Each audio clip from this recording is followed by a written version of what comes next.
In 1997, an aging country singer released a cover of Nine Inch Nails' "Hurt" that would become one of music's most powerful swan songs. The haunting video showed a man near the end of his journey, frail, weathered, his hands trembling as they moved across a piano. The world watched as Johnny Cash, the legendary Man in Black, laid bare his mortality and reflected on a life of triumph and tragedy. The video would become his final statement, a raw, unflinching look at a man who had walked through fire and emerged, scarred but unbroken. But to understand the power of that moment, to truly grasp why it resonated so deeply with millions, we must go back to the beginning. Back to a time before the fame, before the addiction, before the redemption. Our story begins in the unforgiving cotton fields of Arkansas during the Great Depression, where a legend was born, though no one could have predicted it at the time. This is the untold story of Johnny Cash. In the unforgiving cotton fields of Dyess, Arkansas, during the depths of the Great Depression, a legend was born, though no one could have predicted it at the time. J.R. Cash, not yet known as Johnny, was the fourth of 7 children born to struggling cotton farmers, Ray and Carrie Cash. The family had relocated to Dyess Colony as part of President Roosevelt's New Deal resettlement program, a last-ditch effort to give destitute farmers a second chance. Life in Dyess was brutal.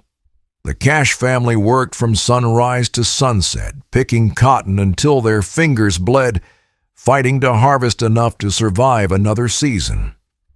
Young J.R. was in the fields by age 5, dragging a heavy cotton sack behind him as he learned the rhythm of hard labor that would later influence his music.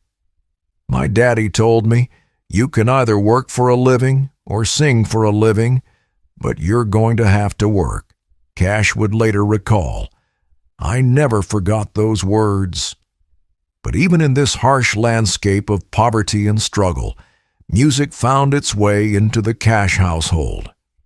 In the evenings, the family would gather around their battery-powered radio, a luxury they could barely afford, to listen to country music broadcasts from Nashville's Grand Ole Opry. Young J.R. would sit transfixed, absorbing every note, every story told through song.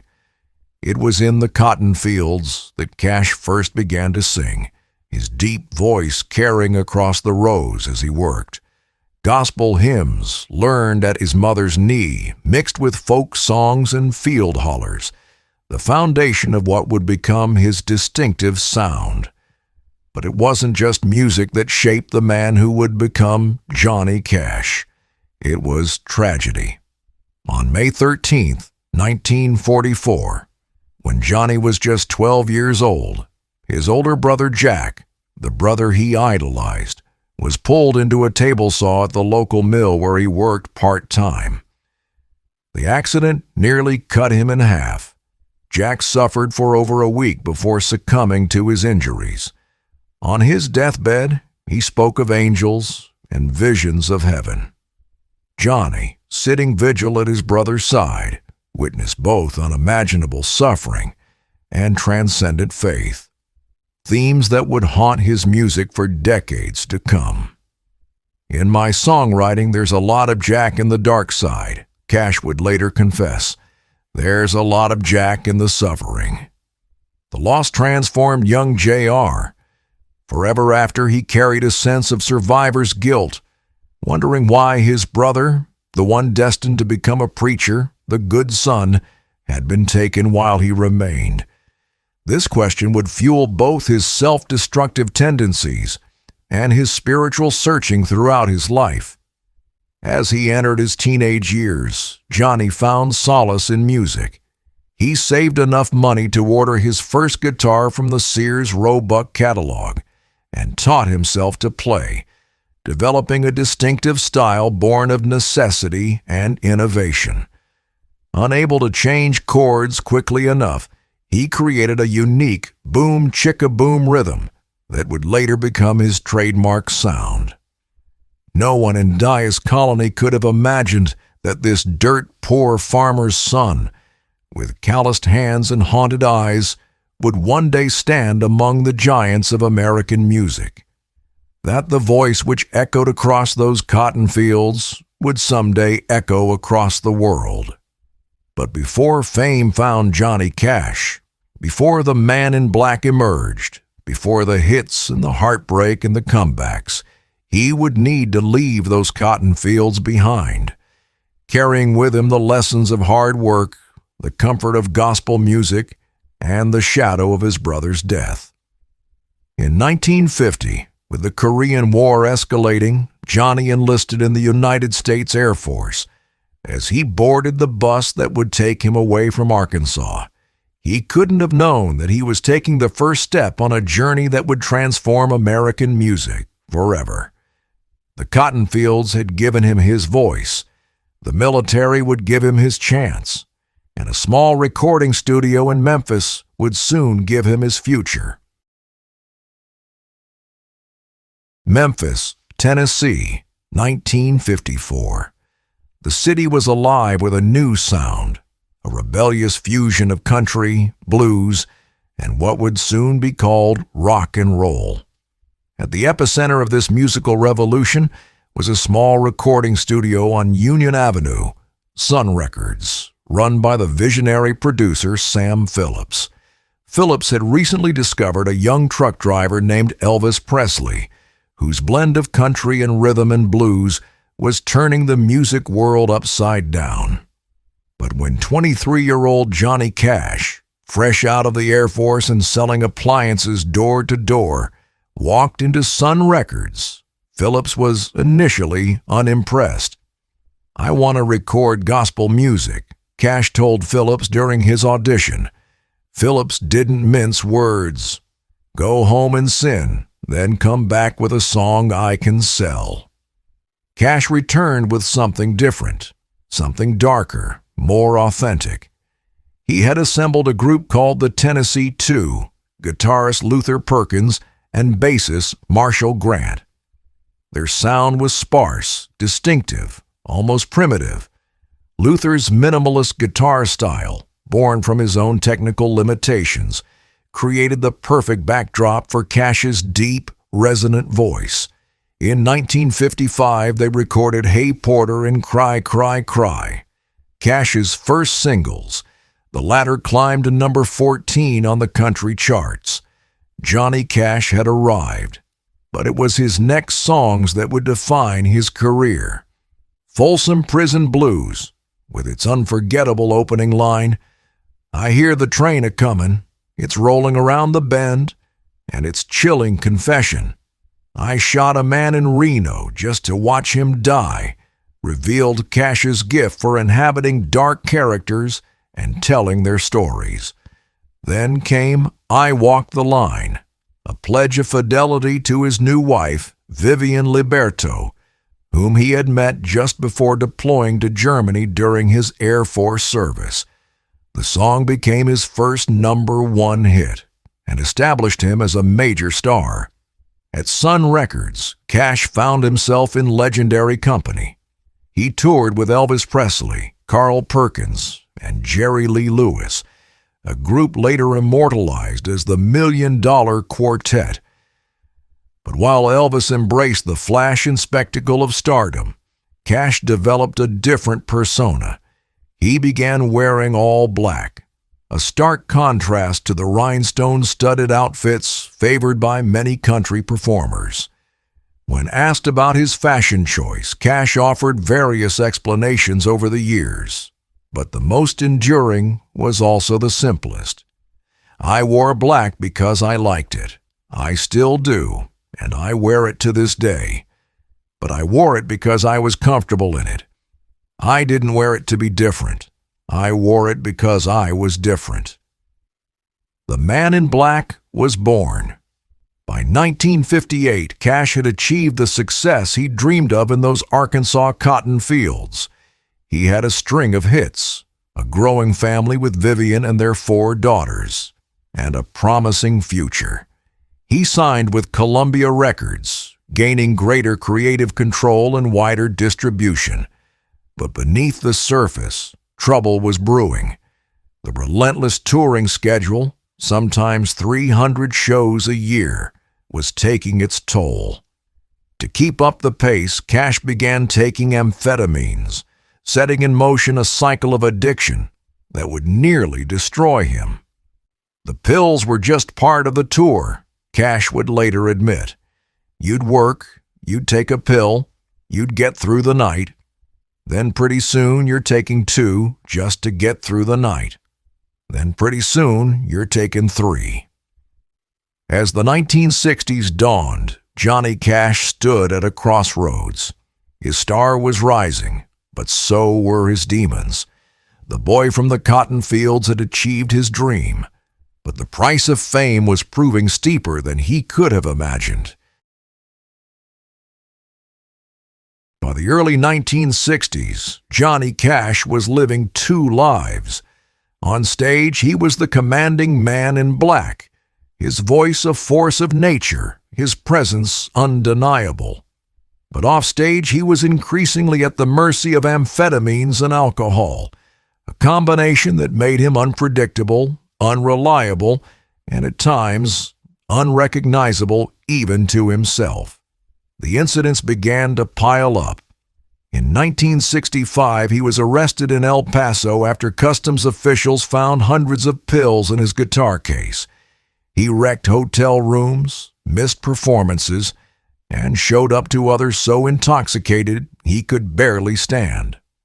Perhaps the most infamous incident occurred at the Grand Ole Opry.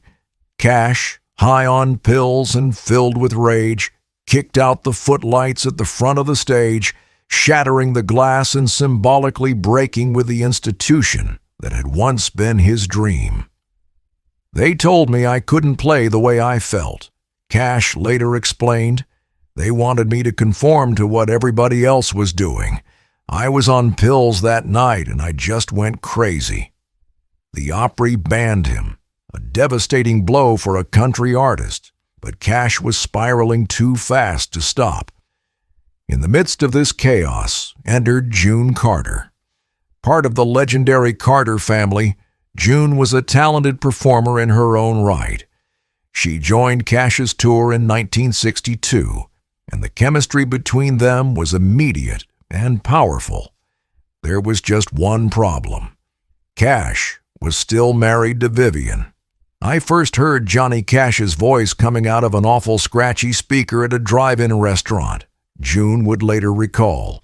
It was a magical moment. His voice was so distinctive. I fell in love with that voice before I even knew what he looked like. Their onstage chemistry soon developed into an offstage relationship, further complicating Cash's already chaotic life. Vivian, left at home with 4 daughters while her husband toured with June, filed for divorce in 1966. Cash's self-destruction reached its peak in 1965 when he accidentally started a forest fire in Los Padres National Forest. High on pills, he had taken his truck into the wilderness for a solo camping trip. His truck got stuck, and as he tried to free it, the hot exhaust ignited the dry grass beneath. The fire destroyed 508 acres of forest and drove off 49 of the area's 53 endangered California condors. When questioned by federal prosecutors about the birds, Cash famously and defiantly responded, "I don't care about your damn yellow buzzards." He was fined $82,000. A massive sum at the time. By 1967, Johnny Cash was at rock bottom. His weight had dropped to 150 pounds on his 6 feet 2 inches frame. His voice, once so powerful and distinctive, had grown raspy and unreliable. His career was in freefall, with radio stations increasingly reluctant to play his music. His first marriage was over, his relationship with June complicated by his addiction. and his finances in ruins despite years of hit records. I was on amphetamines really bad. Cash would later recall, I was taking hundreds of pills a month. I'd go 3 or 4 days without sleep, then crash for 24 hours, then wake up and start all over again. In October 1967, Cash decided to end it all. He drove to Nickajack Cave near Chattanooga, Tennessee, a sprawling cavern system with underground rivers and labyrinthine passages. His plan was simple and dark. He would walk into the cave until his flashlight died, then keep walking until he did too. I just felt like I was at the end of my rope, Cash later said. I had been taking drugs for so long and was so far removed from reality that I just wanted to go into that cave and lie down and let it be over. But something unexpected happened in the darkness of Nickajack Cave, something Cash would later describe as nothing short of miraculous. Deep in the blackness of Nickajack Cave, as his flashlight began to dim, Johnny Cash had a spiritual awakening. By his own account, he felt God's presence in the darkness, a sense of peace that had eluded him for years. I felt something very powerful in there, Cash would later recall. My flashlight battery was getting dim, and I lay down to die. And I thought, I'm gonna die here. And I was fine with that. But God spoke to me and said, you're not gonna die here. Somehow Cash found his way out of the cave. When he emerged, June Carter and his mother were waiting for him. They had been searching for him, fearing the worst. It was a turning point, the moment Cash decided to fight for his life. June said, I'm not going to help you destroy yourself, Cash remembered. She gave me an ultimatum. The road to recovery wasn't easy. Cash checked himself into a hospital, enduring the agony of withdrawal. For weeks, he shook, sweated, and hallucinated as the drugs left his system. But this time was different. This time, he had something to live for. On March 1st, 1968, after proposing on stage during a live performance in London, Ontario, Johnny Cash married June Carter. It was the beginning of one of music's great love stories, a partnership that would sustain both of them through triumphs and trials for the next 35 years. There's unconditional love there, Cash would say years later. You hear that phrase a lot, but it's real with me and her. She loves me in spite of everything, in spite of myself. She has saved my life more than once. With June's support and his newfound sobriety, Cash began to rebuild his career. He had long wanted to record a live album at Folsom Prison, inspired by his 1955 hit, Folsom Prison Blues. Columbia Records had resisted the idea, but now, with Cash clean and determined, they finally agreed. On January 13th, 1968, Cash performed 2 shows at Folsom State Prison in California. The resulting album, At Folsom Prison, captured Cash at his raw, authentic best, connecting with an audience of inmates who responded to his songs of struggle and redemption with a fervor rarely heard on live recordings. The album revitalized Cash's career, reaching #1 on the country charts and crossing over to the pop charts as well. It introduced him to a new generation of listeners who appreciated his authenticity in an era of increasing artifice. This success led to The Johnny Cash Show, a television variety program that ran from 1969 to 1971. Cash used the platform to showcase not just country artists, but folk singers, rock acts, and blues performers, breaking down musical barriers and expanding his audience even further. He championed younger artists like Chris Christopherson and Bob Dylan, bridging the gap between traditional country music and the emerging singer-songwriter movement. Cash had become more than a country star. He was an American icon, respected across musical genres and generations. Throughout the 1970s, Cash continued to record hit songs, tour extensively, and appear in films and television. He and June created a blended family, raising their children together in their home near Nashville. Cash had found stability at last, personally and professionally, but the story of Johnny Cash isn't one of simple redemption. His battle with addiction would continue, with periods of sobriety interrupted by relapses. The demons never fully disappeared. He just got better at fighting them. "I'm not a teetotaler," Cash admitted in the 1980s. "I'll take a drink now and then, and sometimes I'll take too many. I'm not perfect. I'm on a journey." By the mid-1980s, that journey seemed to be nearing its end. Cash's music had fallen out of fashion as country radio embraced a slicker, more pop-oriented sound.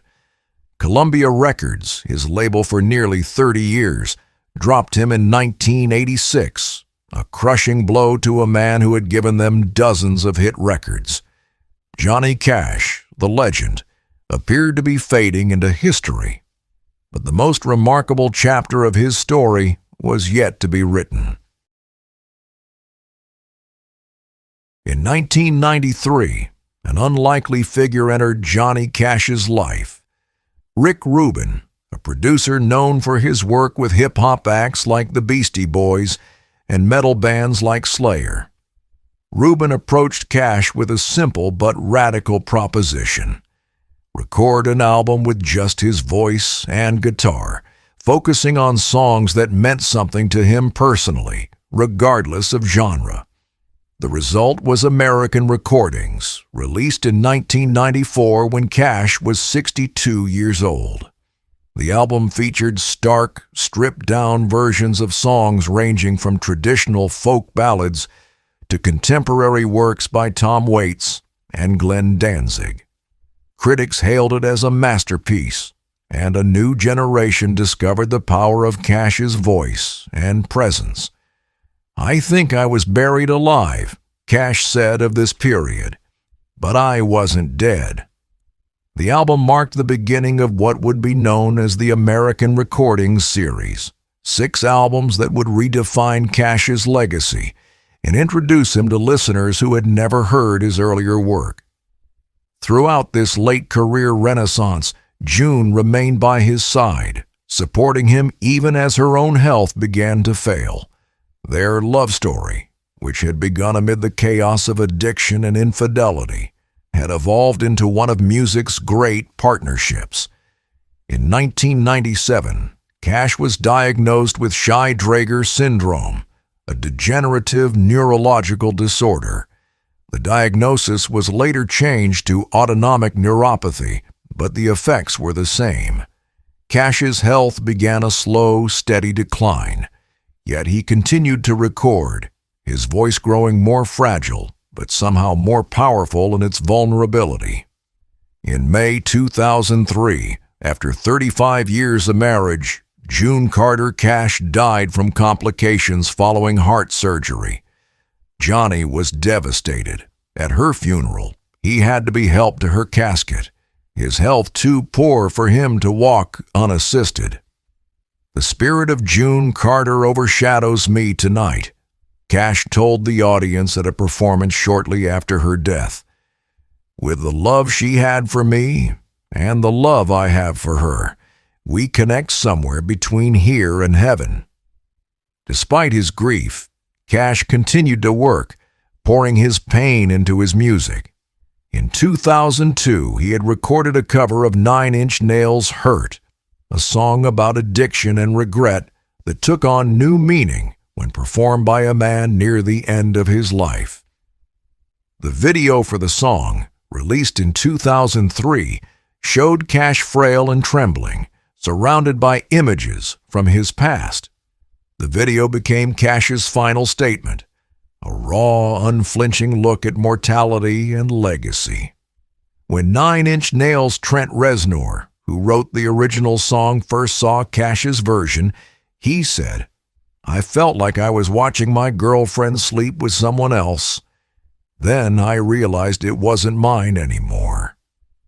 On September 12, 2003, just 4 months after June's death, Johnny Cash passed away due to complications from diabetes. He was 71 years old.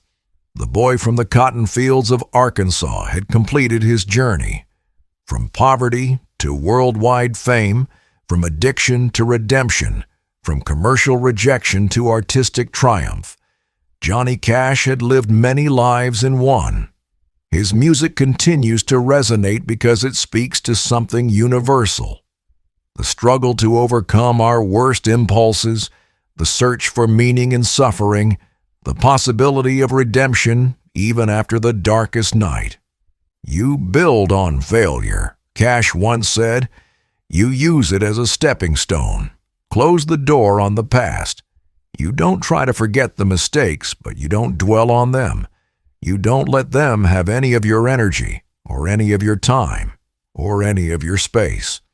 From the cotton fields to worldwide fame, from addiction to redemption, from commercial rejection to artistic triumph, Johnny Cash embodied the American journey of fall and resurrection. His voice, that deep, unwavering voice, continues to speak to new generations, telling stories of struggle, sin, and salvation. The man in black may be gone, but his legend, like his music, is timeless.